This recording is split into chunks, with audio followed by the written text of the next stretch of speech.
Bienvenue sur la chaîne Le Prof d'Histoire. La vulgarisation de l'histoire. Si tu veux comprendre l'histoire, t'écoutes cette chaîne.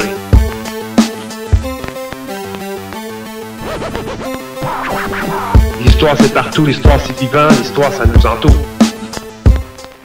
Bonjour tout le monde, bienvenue sur votre chaîne, le prof d'histoire. Aujourd'hui, je donne un cours d'histoire Québec-Canada, chapitre 3 du 4e secondaire. Donc, 4e secondaire dessiné aujourd'hui.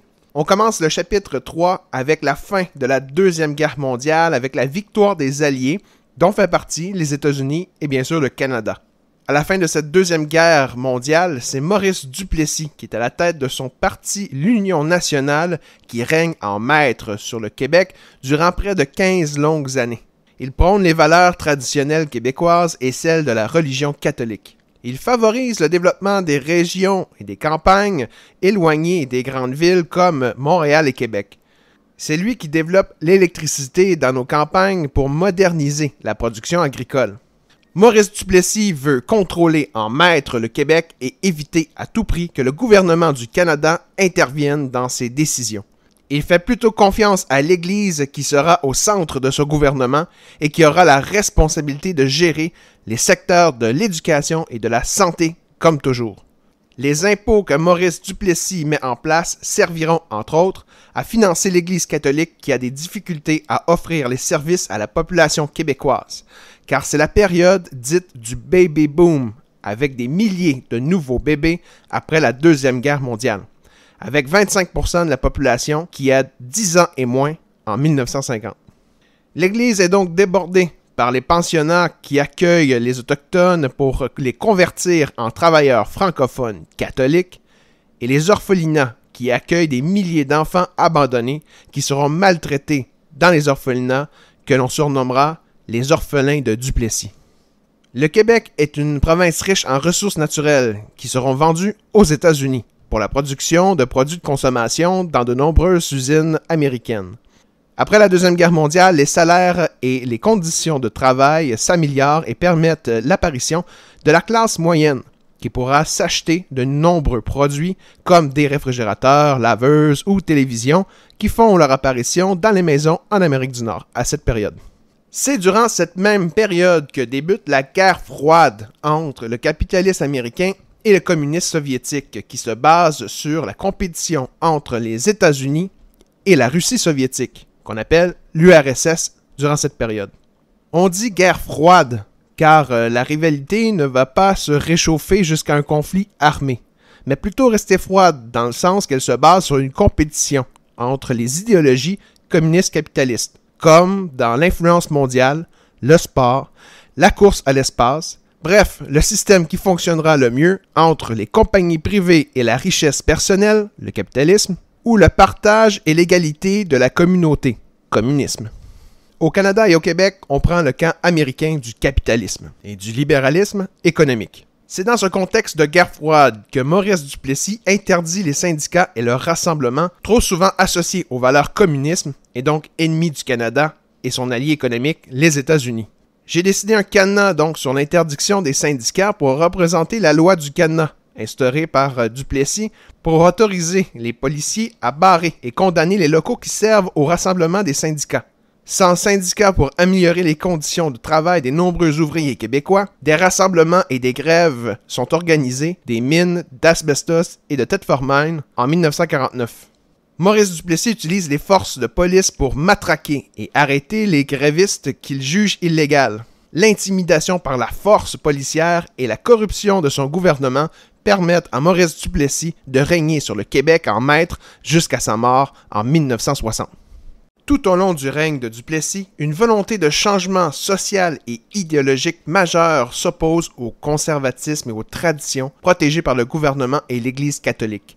Cette volonté de changement est propagée par les artistes québécois qui demandent plus de liberté. Dès 1948, 15 jeunes artistes, dont les peintres Paul-Émile Bordua et Jean-Paul Riopelle, publient le manifeste du refus global, qui dénonce la situation au Québec et demande une véritable révolution pour lutter contre le retard culturel du Québec. Cette volonté de changement durant le règne de Maurice Duplessis se traduit par un changement politique majeur après son décès. Durant les élections de 1960, c'est le Parti libéral de Jean Lesage qui gagne avec des slogans comme « C'est le temps que ça change ». Le gouvernement de Jean Lesage tient ses promesses et change rapidement la province du Québec avec une politique progressiste qui déconfessionnalise, c'est-à-dire qui retire l'Église de la responsabilité des services offerts aux Québécois. Dorénavant, c'est le gouvernement, l'État, qui sera au centre du pouvoir. Les ministères sont créés, comme le ministère de l'Éducation en 1964, qui réforme l'enseignement comme proposé par le rapport Parent en offrant des écoles gratuites, mixtes, pour instruire aussi les jeunes filles, et accessibles partout dans la province. Le gouvernement Lesage réorganise aussi le système de santé avec la loi des hôpitaux en 1962, permettant au gouvernement d'encadrer par des lois et des normes les hôpitaux qui seront administrés par des médecins au lieu des religieux. Les libéraux de Jean Lesage vont aussi mettre en place le système d'assurance hospitalisation pour offrir les soins de santé gratuits, entre guillemets, payés par l'État. Un régime des rentes pour les retraités québécois est aussi implanté pour avoir une meilleure qualité de vie pour les aînés.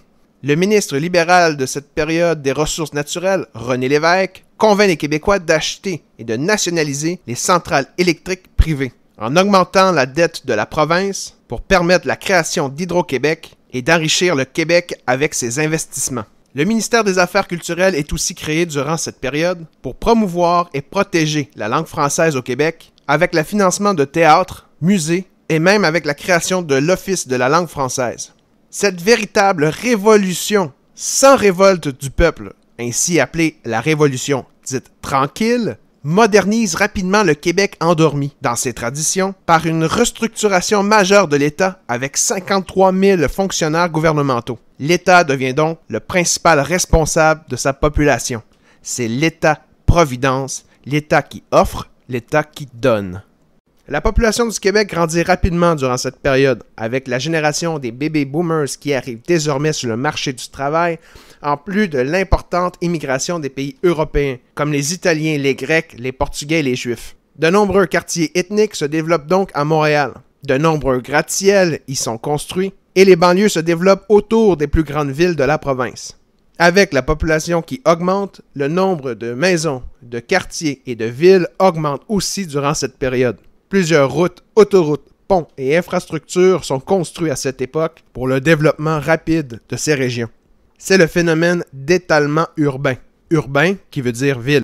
Le développement rapide du Québec et sa modernisation rendent fiers les Québécois qui développent un nouveau nationalisme, une fierté comme peuple, différent de celui qui protégeait les traditions canadiennes et la foi catholique. C'est un néo-nationalisme de l'identité canadienne-française du Québécois et de la nation québécoise. C'est dans ce contexte, à la surprise générale, que le parti de l'Union nationale du premier ministre Daniel Johnson se fait élire. La vision de l'Union nationale a changé depuis Maurice Duplessis. Le développement des cerveaux québécois se poursuit avec la création des premiers cégeps en 1967 et le développement de plusieurs universités dans de nombreuses régions de la province. La Bibliothèque nationale du Québec est fondée en 1967. Durant la même année, le Québec rayonne dans le monde entier en prouvant son progrès et son avancement technologique en accueillant l'imposante et prestigieuse Exposition universelle de 1967, ayant comme thème « Terre des hommes ».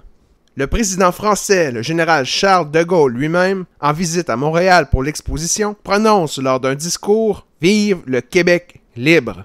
Ce qui choque le Canada et motive le mouvement souverainiste qui se répand à l'époque dans la province. Plusieurs mouvements souverainistes de l'heure vont alors s'unir pour former le Parti québécois.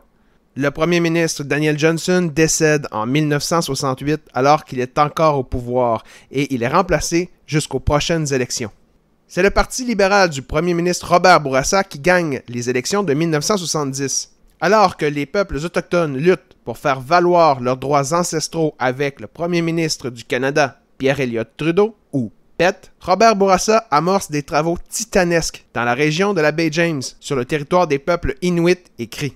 Le gouvernement du Québec de Bourassa décide finalement de négocier avec les Premières Nations concernées et signe une entente en 1975 connue sous le nom de la Convention de la baie James et du Nord québécois. Les grands projets de barrages hydroélectriques peuvent alors continuer, développant ainsi l'économie de la région et la puissance énergétique du Québec qui pourra vendre ses surplus aux autres provinces canadiennes, mais aussi aux États-Unis. Durant son mandat très mouvementé, Robert Bourassa devra aussi faire face aux attentats du Front de libération du Québec, ou FLQ. En 1970, ces souverainistes terrorisent le Québec en posant des bombes dans des boîtes aux lettres des quartiers anglophones ainsi qu'à la Bourse de Montréal. Le 5 octobre 1970, le FLQ kidnappe le diplomate britannique James Richard Cross. Et le 10 octobre suivant, le ministre libéral Pierre Laporte. Après avoir répondu « Just Watch Me » lors d'une entrevue sur la situation au Québec, le premier ministre du Canada, Pierre Elliott Trudeau, ou PET, applique la loi sur les mesures de guerre le 16 octobre 1970, alors que l'armée canadienne est envoyée au Québec pour trouver et arrêter les membres du FLQ. Le jour suivant, le 17 octobre, le cadavre du ministre Pierre Laporte est retrouvé dans le coffre d'un véhicule abandonné sur la rive sud de Montréal. L'armée canadienne et les forces policières se font donner tous les droits pour fouiller les maisons et arrêter les citoyens jugés suspects. Des centaines d'arrestations abusives et violentes auront lieu durant cette période que l'on appellera la crise d'octobre. Robert Bourassa doit aussi négocier avec les trois plus grosses centrales syndicales qui déclenchent une grève illimitée avec le Front commun de 1972, qui avait comme objectif d'obtenir une meilleure répartition des richesses dans la société québécoise. L'année suivante, une crise économique causée par l'augmentation du prix du pétrole frappe le Québec. Et malgré tout, en 1974, le gouvernement de Robert Bourassa réussit à faire voter la loi 22, qui fait du français la seule langue officielle de la province et qui limite l'accès aux écoles anglophones. Le Québec des années 70 est donc marqué par les enjeux économiques, sociaux et culturels, qui divisent le Québec du reste du Canada. C'est dans ce contexte que le Parti québécois du premier ministre René Lévesque gagne les élections provinciales de 1976. Pour la première fois au pouvoir, le Parti québécois et René Lévesque doivent faire leurs preuves. En 1977, le gouvernement du Parti québécois adopte la Charte de la langue française, aussi appelée la Loi 101, qui vise à renforcer les lois sur la protection et la promotion de la langue française dans la province. Cette situation pousse 90 000 anglophones à quitter le Québec. En 1979, le Parti québécois améliore les conditions de travail avec les lois sur les normes du travail. Ces normes du travail vont établir un salaire minimum, un nombre d'heures maximum de travail par semaine et certaines conditions de travail à respecter, même pour ceux qui ne sont pas syndiqués. Ce chapitre de l'histoire du Québec-Canada se termine dans un contexte de crise économique, alors que le Parti québécois organise son référendum pour la souveraineté association du Québec face au Canada.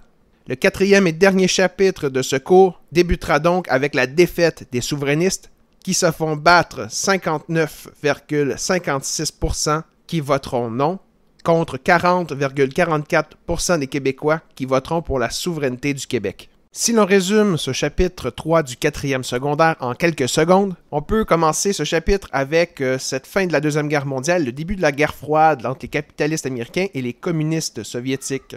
Maurice Duplessis est au pouvoir au Québec durant cette période avec l'Église catholique qui s'occupe des services sociaux. Le Québec envoie ses ressources naturelles dans les usines et industries américaines qui développent la classe moyenne, la production de masse et la surconsommation.